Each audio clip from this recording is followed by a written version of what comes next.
നിങ്ങളുടെ ഇഷ്ട പരമ്പരകൾ എക്സ്ക്ലൂസീവായി സൺ നെക്സ്റ്റ് ആപ്പിലൂടെ തികച്ചും ഫ്രീ ആയി ഇപ്പോഴേ ആപ്പ് ഡൗൺലോഡ് ചെയ്യൂ. ദൈവത്തിന്റെ സർക്കസ് കമ്പനിയെ പെങ്ങളെ ഭൂമി. നമ്മളൊക്കെ ആ കമ്പനിയിലെ ബഫൂണുകൾ. അങ്ങനെ അങ്ങ് സമാധാനിച്ചാൽ മതി. കരഞ്ഞുകൊണ്ട് ദൈവത്തെ പരമാവധി ചിരിപ്പിക്കുക. ശങ്കരേട്ടാ, നീ നിരഞ്ജന് വേണ്ടി സദ്യ ഒരുക്കുമ്പോ അവൻ വരില്ലെന്ന് കരുതി തന്നെ വേണം. ശ്രീബുദ്ധൻ പറഞ്ഞിട്ടില്ലേ, ആഗ്രഹിക്കാതിരിക്കുക, എന്നാൽ ദുഃഖങ്ങൾ ഒഴിവാക്കാമെന്നും. അവൻ വരും, അപ്പൊ കാണാം. വരുമെന്ന് ഉറപ്പിച്ചിട്ട് വന്നില്ലെങ്കിൽ പെങ്ങൾക്ക് നോവും. കണ്ണീര് വീണ് സാമ്പ്രാണിക്കൊടി കായലിലെ വെള്ളം കൂടും. ശങ്കരന്റെ ഉള്ളു ചെത്തി കള്ളിറങ്ങും. ഒന്നും സംഭവിക്കില്ല, നിരഞ്ജൻ വരും. എന്റെ മോളുകൂടി വന്നിരുന്നെങ്കിൽ എന്ത് രസമായിരുന്നല്ലേ.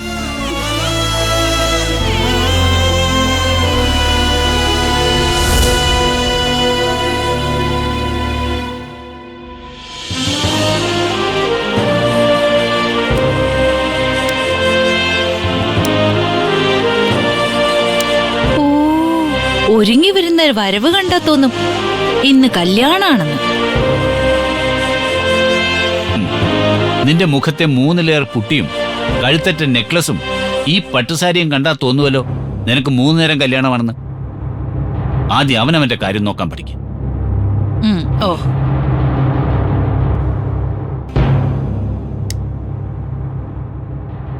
ആ നിരഞ്ജൻ, എനിക്കും കൂടി വരണമെന്നുണ്ടായിരുന്നു. പക്ഷേ ഹോസ്പിറ്റലിൽ നിന്ന് മാറി നിൽക്കാൻ പറ്റാത്ത സാഹചര്യമാണെന്ന് നിരഞ്ജൻ അറിയാമല്ലോ. വെട്ടുകിളിക്കൂട്ടങ്ങളുടെ നടുവിലാണ് നമ്മളിപ്പോ ഉള്ളത്. അറിയാം സർ. കതിര് കൊയ്ത് തീർക്കും മുമ്പ് ഇങ്ങ് വരണം. അക്ഷര വരില്ല അല്ലേ? ഇല്ല, ഇന്നലെ രാത്രി കൂടി ഞാൻ റിക്വസ്റ്റ് ചെയ്ത. ശ്രുതിമോള് വിടില്ല. അതങ്ങനെ ഒരു ജന്മം, സ്നേഹത്തിന്റെ വില അറിയാത്ത ജന്മം. നിരഞ്ജ, ഇന്നുവരെ നിന്നോട് ചോദിക്കാത്തൊരു ചോദ്യം ഞാനിപ്പോ ചോദിക്കട്ടെ. എന്താ സർ? അവൾ ആവശ്യപ്പെടുന്നത് പോലെ ആ ഡിവോഴ്സ് പെറ്റീഷൻ നിരഞ്ജൻ ഒപ്പിട്ട് കൊടുത്തൂടെ? അതുകൊണ്ട് നിനക്കെന്ത് നഷ്ടം ഉണ്ടാവാനാ? നമ്മളെ വേണ്ടാത്തവരെ നമുക്കും വേണ്ട എന്ന് തീരുമാനിക്കുന്നിടത്ത് നിന്നാണ് നമ്മൾ ജീവിച്ചു തുടങ്ങുന്നത്. സ്വാതന്ത്ര്യം കൊതിച്ച് ചിറകിട്ടടിച്ച് ചലിക്കുന്ന കിളികളെ കൂട് തുറന്നു വിട്ടേക്ക്. നമ്മളെ വേണ്ടവ നമ്മളെ തിരഞ്ഞു വരും. അക്ഷര, എനിക്ക് അങ്ങനെ വേണ്ടാന്ന് വെക്കാനാവില്ല സർ. അത് സാറിനോടുള്ള കടപ്പാടുകൊണ്ടല്ല, എന്നോടുള്ള വാശിയും വെറുപ്പും കൊണ്ടാണെങ്കിലും അക്ഷര ജീവിതത്തിന്റെ വളവ് തിരിവുകൾ തിരിച്ചറിയണം. ആളുകളെ മനസ്സിലാക്കണം. എന്നെ തോൽപ്പിച്ച് വിജയിക്കണം. നമ്മുടെ പ്രിയപ്പെട്ടവർക്ക് വേണ്ടിയുള്ള നമ്മുടെ തോൽവിയാണ് സർ നമ്മുടെ ഏറ്റവും വലിയ വിജയം. തോറ്റവന്റെ കണ്ണുനീര വിജയിയുടെ കയ്യിലെ വീഞ്ഞിന്റെ പുളിപ്പ്. അക്ഷരയ്ക്ക് വേണ്ടി ഇനിയും ഒരുപാട് തോൽക്കാൻ ഞാൻ തയ്യാറാ. ഒരുപാട് കാലം കാത്തിരിക്കാനും. എന്റെ മകനായി പിറന്നില്ലല്ലോ നീ. മകനാണ് സർ, വരും ജന്മങ്ങളിലും.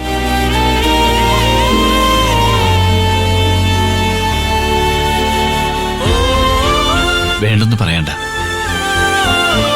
ആത്മാഭിമാനവും ദുരഭിമാനവും ഒക്കെ തൽക്കാലം കൈകെട്ടി മാറി നിൽക്കാൻ പറയാം. ഇതമ്മാവിന് കൊടുത്തേക്ക്, എന്റെ വകയായിട്ട്.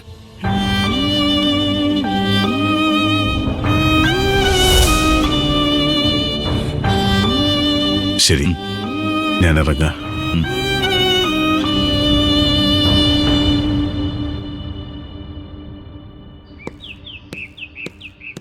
ഹലോ.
ഞങ്ങളെ കൂട്ടാതെ അച്ഛൻ അച്ഛമ്മ ഉണ്ടാക്കുന്ന സദ്യ ഉണ്ണാൻ പോവല്ലേ?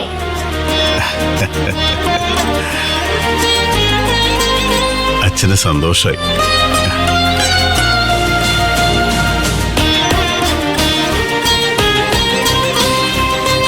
ഡാഡി പോയിട്ട് വരാം.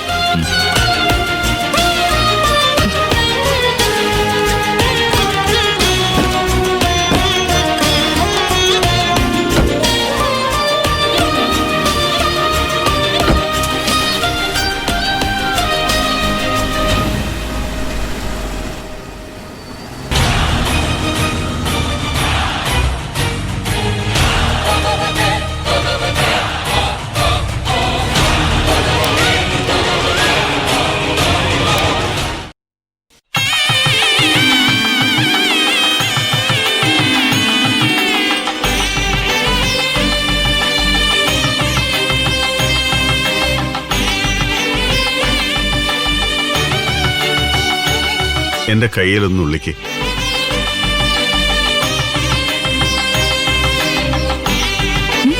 നുള്ളാനോ? എന്തിന്? പറയാം, നീ ആദ്യം പറഞ്ഞ ചെയ്. മതിയോ? ഒന്ന് പതുക്കെ നുള്ളാനാ പറഞ്ഞത്. ഇതിപ്പോ പൂച്ച മാന്തുന്ന പോലെ ആയാലോ. ഇന്നാൾ അമ്മ എന്നെ നുള്ളിയപ്പോഴും ഇതുപോലെയായിരുന്നു. നല്ല വേദനിച്ചു. നമുക്ക് അമ്മയുടെ നഖം വെട്ടിയാലോ? വെട്ടാം. രണ്ടും കൂടെ എന്റെ നഖം വെട്ടാണെങ്കിൽ വാ, ഞാൻ കൈ നീട്ടിത്തരാം. അല്ലെങ്കിലേ ഒരു തവണത്തേക്ക് നമുക്ക് അങ്ങ് ശ്രമിച്ചാലോ? അത് വേണോ? അത് ഒരു തവണ മതി. വീണ്ടും ആവർത്തിച്ച നമുക്ക് തക്കതായ ശിക്ഷ കൊടുക്കാം. എഗ്രി. കേട്ടല്ലോ, ഈ ഒരു പ്രാവശ്യത്തേക്ക് മഹാനായ ആശാന്റെ മകളും ക്ഷമിച്ചിരിക്കുന്നല്ലേ? സമ്മതിച്ചു. വൺസിന്റെ ബ്ലൂ മൂൺ ഒന്നും കേട്ടിട്ടില്ലേ? ഏതാണ്ട് ആ ഒരു അവസ്ഥയിലാ ഞാൻ. ഇപ്പൊ ഈ സംഭവിക്കുന്നതൊക്കെ സ്വപ്നമാണോ യാഥാർത്ഥ്യമാണോ എന്ന് തിരിച്ചറിയാൻ പറ്റാത്ത അവസ്ഥ. വീണ്ടും ഒരു നുള്ളുകൂടി കിട്ടിയാ ക്ലൗഡ് നയനിന്ന് താഴെ ഇറങ്ങും. അയ്യോ വേണ്ടായേ. ഒരിക്കലും യാഥാർത്ഥ്യമാവില്ലെന്ന് കരുതിയ സ്വപ്നം അത് സാധിച്ചു തരാൻ നിനക്ക് തോന്നിയല്ലോ. സന്തോഷായി ഒരുപാട്. ആരുടെ സന്തോഷത്തിന് വേണ്ടിയല്ല, എനിക്ക് തോന്നി, ഞാൻ വന്നു, അത്രേ ഉള്ളൂ. നീ പിന്നെ അങ്ങനെയല്ലേ പറയൂ. എന്തായാലും വന്നല്ലോ, അത് മതി. വാ മോളെ. അച്ഛാ, എനിക്ക് പായസം വെള്ളച്ചോറും വേണം. അച്ഛന്റെ പൊന്നിന് എന്ത് വേണമെങ്കിലും വാങ്ങിച്ചു തരാം. ഞാൻ പോയി വഴിപാടിനുള്ള രസീത് എടുത്തിട്ട് വരാം.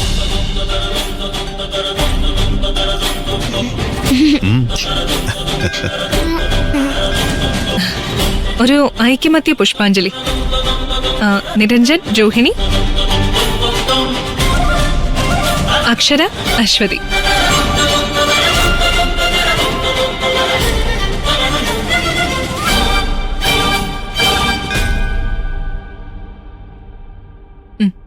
പായസം കിട്ടിയില്ലമ്മേ?